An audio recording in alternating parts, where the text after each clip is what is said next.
Olá pessoal, sejam bem-vindos a mais uma videoaula do curso de Química Geral 2 da Universidade Federal de Pernambuco. Eu sou João Bosco Paraíso da Silva e vamos continuar falando sobre estrutura atômica. Bem, no último vídeo nós vimos como experimentos de eletroquímica, em particular os experimentos de eletrólise, foram muito valiosos para lançar luzes sobre a possibilidade do átomo ter algum tipo de natureza elétrica. No vídeo de hoje, vamos mostrar como resultados envolvendo também eletrodos, mas agora não mais em solução, mas no vácuo, foram importantes para trazer elementos que culminaram no primeiro modelo atômico pós-Dalton. Em 1879, William Crookes trabalhava com sistemas de vidro selados a baixa pressão, onde dois eletrodos eram colocados numa extremidade. Quando uma diferença de potencial era ligada entre o cátodo e o ânodo, o que se observava na outra extremidade do cátodo era o surgimento do fenômeno de luminescência, né? Uma luz surgia na superfície do vidro que ficava na posição oposta ao cátodo. Por isso, essa radiação foi denominada de raios catódicos. Uma outra coisa que Crookes observou era que se um tipo de anteparo era colocado entre o cátodo e essa luminescência, uma sombra, a forma deste anteparo, se formava na superfície do vidro, dando a indicação, portanto, que essa radiação desenvolvia uma trajetória retilínea. 18 anos depois, Joseph John Thomson, mais conhecido como JJ Thomson, modificou o experimento de Crookes, colocando um campo elétrico próximo ao caminho dos raios catódicos. Na presença desse capacitor carregado, o que se observou é que os raios catódicos sofriam uma deflexão na direção da placa carregada positivamente, dando, portanto, a indicação de que esses raios deveriam ter uma natureza negativa. Foi Thomson quem cunhou o nome de elétrons para as partículas relacionadas a esses raios catódicos.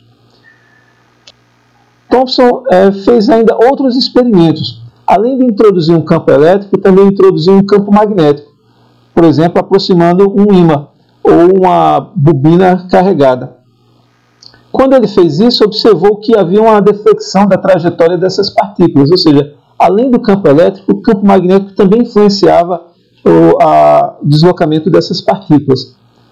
Utilizando informações do experimento como a largura dessas placas, L minúsculo, a distância entre o centro dessas placas e o vidro, L maiúsculo, e a deflexão R que sofria ao longo da sua trajetória original, com o valor do campo magnético H e do campo elétrico E, ele foi capaz de desenvolver uma relação onde era possível medir essa deflexão R a partir de alguns parâmetros. A carga dessa partícula E, a sua massa, ME, e os parâmetros do experimento, L, H e o campo E. Muito bem. Substituindo os números para esses últimos parâmetros nessa equação, ele conseguiu determinar o valor da razão E sobre M, obtendo um valor próximo a 1,76 vezes 10 a 11 coulomb por quilograma. Uma coisa também muito importante que ele observou é que, independente do tipo de gás que estava presente dentro dessa ampola, o valor dessa razão E sobre M era absolutamente a mesma, dando a indicação de que os raios catódicos, as partículas relacionadas aos raios catódicos, deveriam ser universais, presentes em toda a matéria, em todo tipo de gás utilizado. Aqui eu trago uma figura um pouco diferente do que a gente está falando até agora há pouco, que é a presença de carros já elétricos funcionando na Inglaterra em 1895. Também existem relatos e registros de imagens de frota de táxis funcionando na cidade de Nova York em 1897. Então, observe, em 1897 é essencialmente o ano em que Thomson descobre o elétron. E aí, já nesse mesmo período, sem mesmo conhecer o que eram as partículas elétricas, já se desenvolvia uma tecnologia capaz de atender a sociedade. E, portanto, a gente tem aqui um exemplo interessante de como uma tecnologia muitas vezes pode se antecipar ao conhecimento científico mais profundo sobre o que está envolvido no fenômeno tecnológico. Em 1898, Eugen Goldstein, estudando essas ampolas de vidro, além de observar a formação dos raios catódicos, como já era conhecido, resolveu fazer uma modificação desse experimento, introduzindo orifícios no cátodo.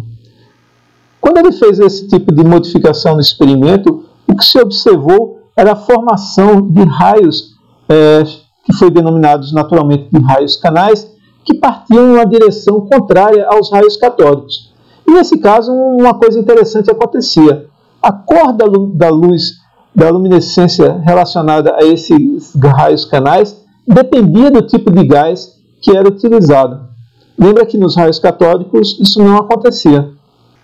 Vamos sumarizar agora um pouco desses resultados. Se os raios catódicos tinham uma carga negativa e os raios canais partiam em uma direção contrária aos raios catódicos, então era razoável associar a eles uma carga positiva. J.J. Thomson determinou também o valor dessa razão E sobre M para os raios canais, e o que observou foi que a razão E sobre M para os raios canais era muito menor do que o correspondente valor de E sobre M para os raios catódicos. Dessa forma, foi razoável estimar que a massa associada aos raios canais deveria ser bem maior do que aquela associada aos raios catódicos. Em 1909, Robert Millikan desenvolveu um aparato a partir do qual foi possível determinar a carga do elétron. Nesse experimento, óleo era borrifado na parte superior e, ao cair por ação da gravidade, ao passar por esse feixe de elétrons, essas gotículas de óleo eram carregadas negativamente. Entre a parte superior e a parte inferior desse aparato, eram colocadas duas placas metálicas ligadas a uma diferença de potencial. Portanto, poderia-se fazer aqui um capacitor.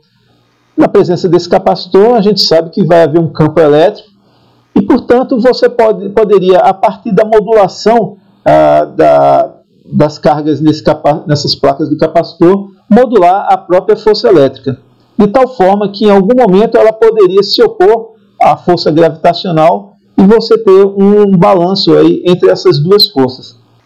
E nesse momento, como é que você poderia saber disso? Observando a partir de um microscópio para visualizar a desaceleração da queda dessas partículas. Bom, com esse experimento, Robert Millikan conseguiu determinar a carga do elétron, inicialmente no valor de 1,59 vezes 10 a menos 19 coulomb, que, então, com o valor de E sobre M já previamente determinado por J.J. Thomson, chegou-se no valor da massa do elétron, em 9,11 vezes 10 a menos 31 gramas. Esse vai ser um número que a gente vai usar com alguma frequência no nosso curso.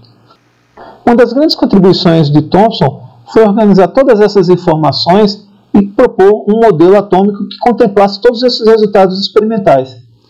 Baseado nas informações de que a razão E sobre M para os raios canais era muito menor do que a razão E sobre M para os raios catódicos, que partículas associadas aos raios catódicos estão presentes em todo tipo de matéria, que a natureza elétrica dos raios canais é contrária à dos raios catódicos, e que a matéria é neutra, portanto, a quantidade de cargas positivas deve ser igual ao número de elétrons existentes, portanto, os elétrons deveriam estar distribuídos sobre a superfície de um fluido gelatinoso positivo, o que ficou conhecido como o modelo de pudim de passas. Assim, algo que é importante ficar guardado desta videoaula é que, com o modelo atômico de Thomson, agora o átomo não é mais possível ser visto como rígido e indivisível. E isto é algo que deverá ser levado em consideração nos próximos modelos atômicos que veremos. Aguardo vocês nas próximas videoaulas.